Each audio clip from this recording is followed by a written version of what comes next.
And then we agree the best plan will be to row Magwitch, Provis, as far down the river by night as we can. Then we can lodge in it in and wait until we see an outgoing packet boat. Capital, my dear Handel. The only difficulty is that the injury to your hand will not allow you to row, and I cannot manage a rowboat on my own, not for 2 hours on end. Well, then we shall have to hire a Thames waterman. No, I think I've got a better course than that. Take Startup. Good fellow, skilled hand, honourable. But how much would you tell him? Oh, only that there is urgent reason for your getting Provis on board and away. That should suffice. You still mean to go with him? Oh, of course. Where? Oh, Hamburg, Antwerp, Rotterdam. It hardly signifies. The main thing is to get him out of the country.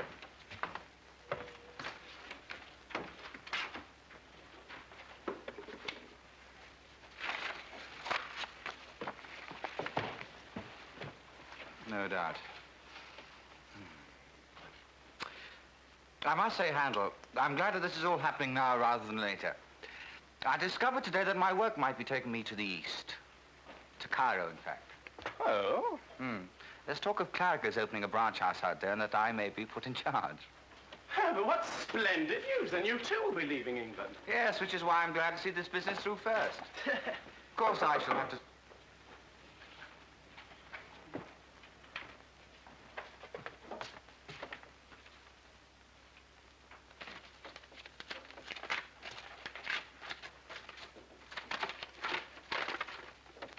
If you're not afraid to come to the old marshes tonight or tomorrow night at 9, and to come to the little sluice house by the lime kiln, you had better come.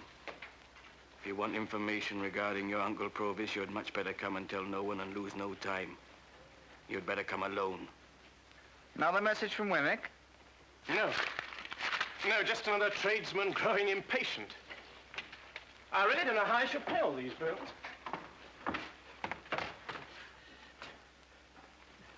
What time is it, Herbert? 5 and 20 past 4. Yeah, there's a coach for the country at 5 o'clock. Now, it occurred to me earlier today that I should go down and say goodbye to Joe and Biddy.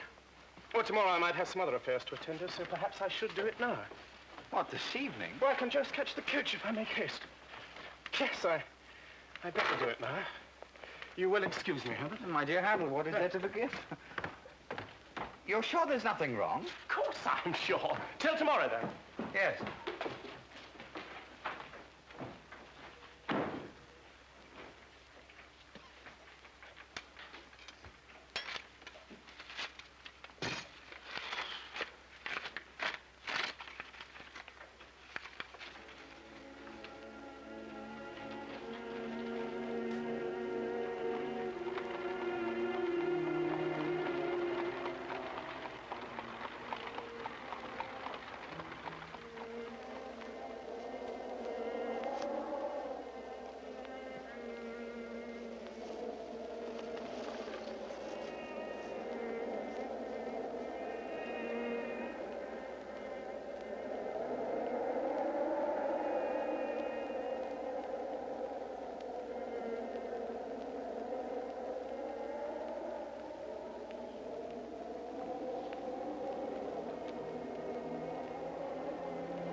Is anybody here?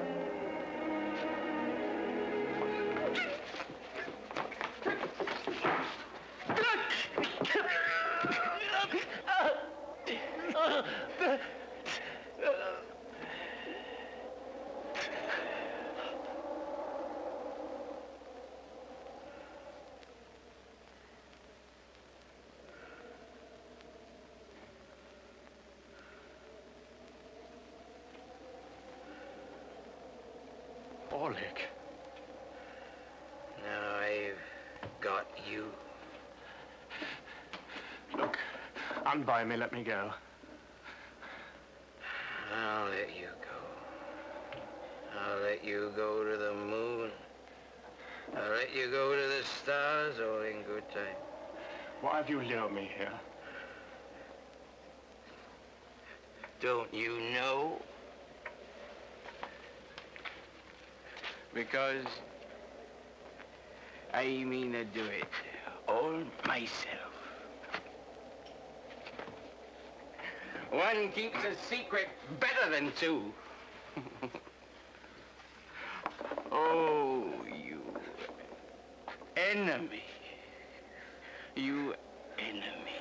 Do you recall how I went to work for Mr. Havisham, and how it was you that cost me my place there, do you? What else could I do? You did that, which would be enough, without more. Without coming twixt me and the young woman I liked. Do you mean Biddy? It was always you that put a bad name for Orlick with her. You gave that to her yourself. You gained that for yourself. You're a liar! And now I'm gonna have your life.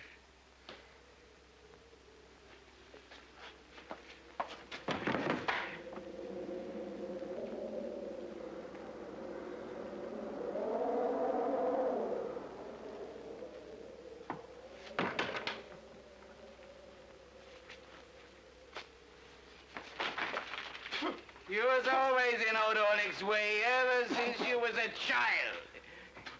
You goes out of his life this present night. You're dead. I won't have a rag at you. I won't have a boner you left upon this earth. I'll put you in the kiln and let people suppose what they may. They shall never know nothing.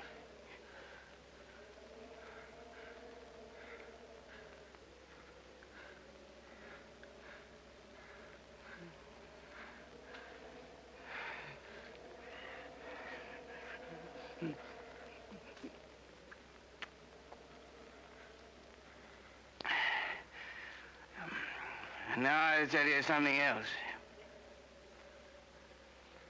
It was you as did for your shrew sister.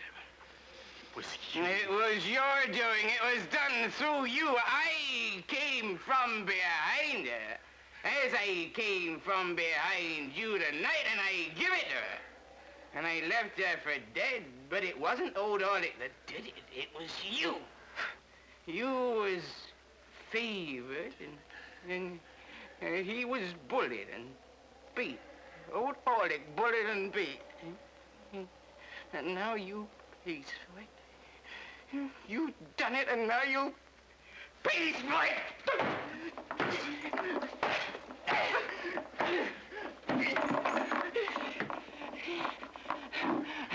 And I'll tell you something else. I took up with new companions and new masters. And they writes my letters when I wants them to be wrote. They writes 50 hands, not like sneaking you as rights but one. They've had a firm mind and a firm will to have your life ever since I saw you at your sister's burying. They've looked after your ins and your outs. And when I looks for you, I finds your Uncle Provis. And I'll tell you something more, and this ends it. There's them that thinks they're as good a match for your Uncle Provis as old Orlick has been for you. There's them that can't and won't have Magwitch. I know the name. Alive in the same land as them. Perhaps it's them as writes the 50 hands, and not like sneaking you as writes but one. We're Compass and Magwitch and the gallows.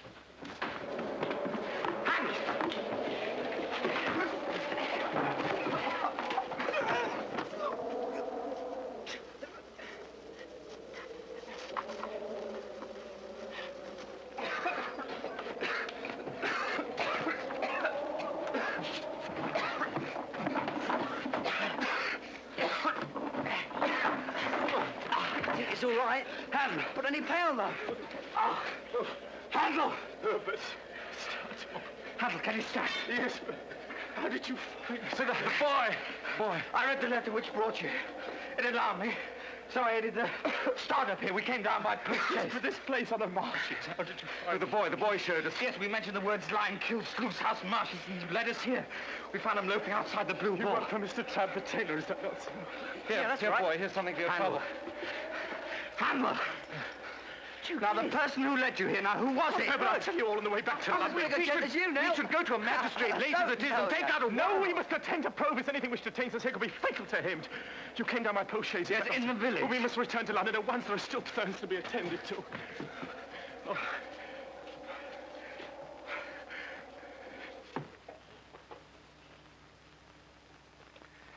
If you knowed what it has been to sit along of my dear boy and have my smoke, after having been days and days betwixt four walls, you'd envy me. But you don't know what it is. Oh, I think I know the delights of freedom. Ah, but you don't know it equal to me. You must have been under lock and key, dear boy, to know it equal to me. You see, dear boy, when I was over yonder, other side of the world, I was always looking to this side. I was growing rich, and everybody knowed Magwitch. Magwitch could come and Magwitch could go, and nobody's head would be turned by him. Well, they ain't so easy concerning me here. Wouldn't be leastways if they knew what I was. If all goes well, you will be perfectly free and safe again within a few hours. I hope so. You think so? Yes, I suppose I think so, dear boy. But we can no more see to the bottom of a few hours than we can see to the bottom of that river. Well, we can no more hold that tide than I can hold that, Well, I think I can see Herbert and start off. Oh, then it's time for us to go, huh? Yes, it's time.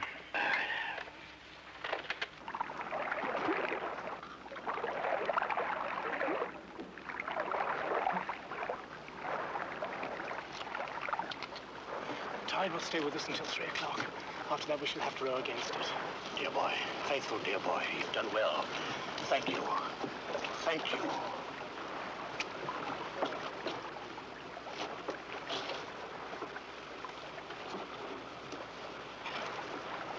Pull away, Herbert.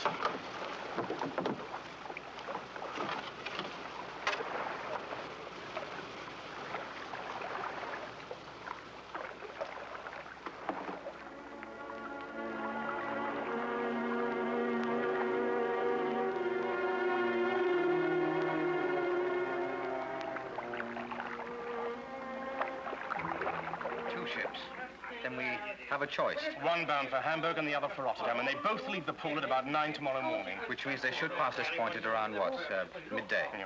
Well, of the two, which one should we hail? Well, the first. That'll give us a second chance if anything should go wrong.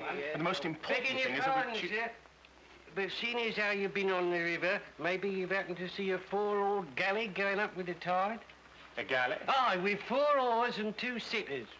No, we saw no one. Thinks they was what they wasn't. I know what I think. You think's customs, I do. Then you're wrong. Am I? Yeah. Customs house, you say? River police, sir. Then what do you make out they did with their buttons? Done with their buttons? Aye. Chucked them overboard, swallowed them, sold them to come up small. Done with their buttons. A customs house Look, it might officer not mean knows anything, what even if to they do were with police, which is by no means certain. They may just as likely have been on other business. Well, yes, looking for smugglers. Yes. Well, shall we hold to our plan? Oh, we must. What else can we do?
customs boat.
You there, you seem to... Look, how long must we stay here? Until the tide turns, sir, and then we'll row the prisoner back to London.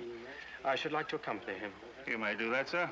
For the other two gentlemen, they must make their own way back as best they can. My friend needs medical help.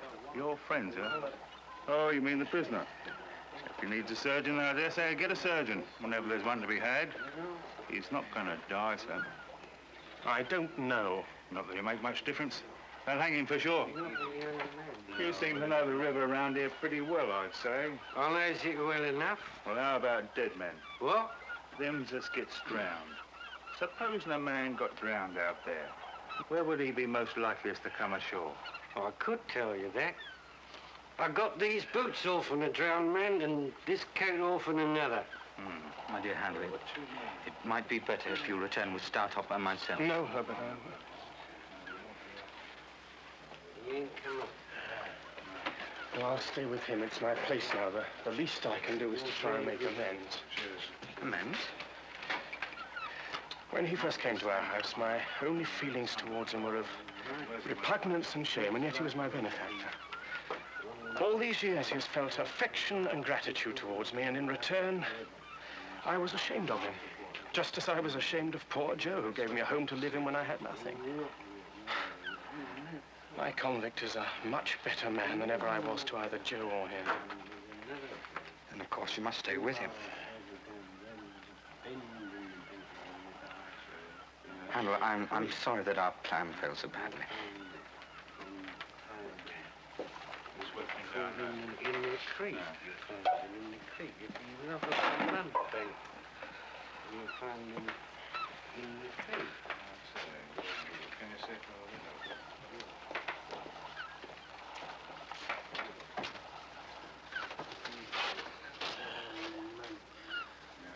Are you in much pain? Touched you, boy. Just a touch. Here, my chest. What of the other one? What of Copperson? He was drowned. Drowned, eh? Yes, he was dragged under by the paddle wheels. Well, we should have been too, Herbert, Startop and me, but we were pulled on board the customs galley just as our own boat was drawn under. Copperson drowned, eh? Yes. Some of our men have gone out now to look for his body. I am sorry this has happened. And I'm sorry, too, that you came home for my sake. Ah, my dear boy, I'm quite content to take my chance. I've seen my boy, and he can be a gentleman without me. But look here. It's better that a gentleman don't be seen to belong to me now. Only come to see me as if by chance you came along with Wemmick. Sit where I can see you when I'm swore to and tried for the last 3 times, and I ask no more. I shall never stir from your side. And I shall try to be as true to you as you've been to me.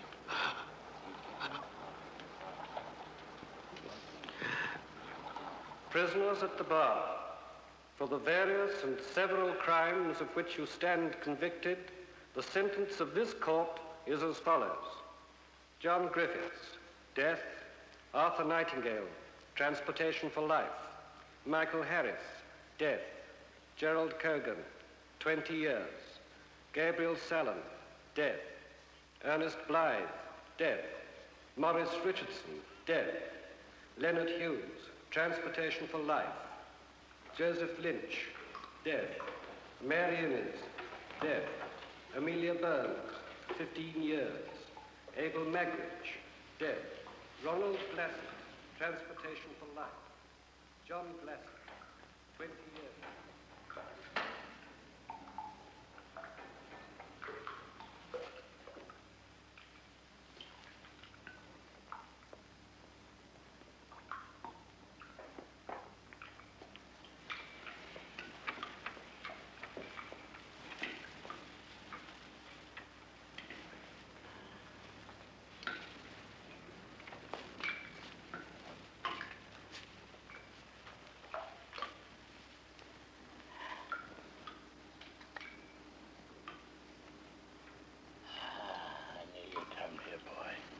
I had to wait at the gate.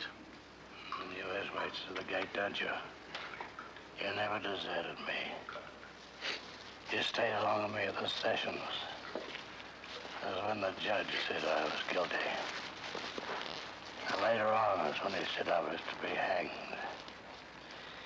Not knowing as I'd been given me sentence by the Almighty before.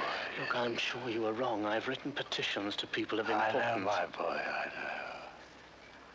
But you've been here every day without fail, huh? And what's best of all has been you've been more comfortable along of me since I've been under a dark cloud than when the sun shone. That's best of all. Are you in much pain today? I don't complain of nothing, boy. No, you don't complain.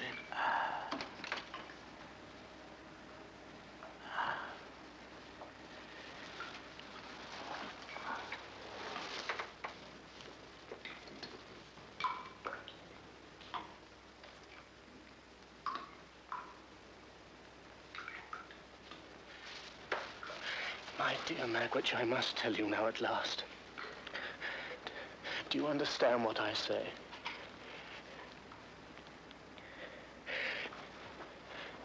You had a child once whom you loved and lost. She lived and found powerful friends. She lives now. She is a lady and very beautiful. And I love her.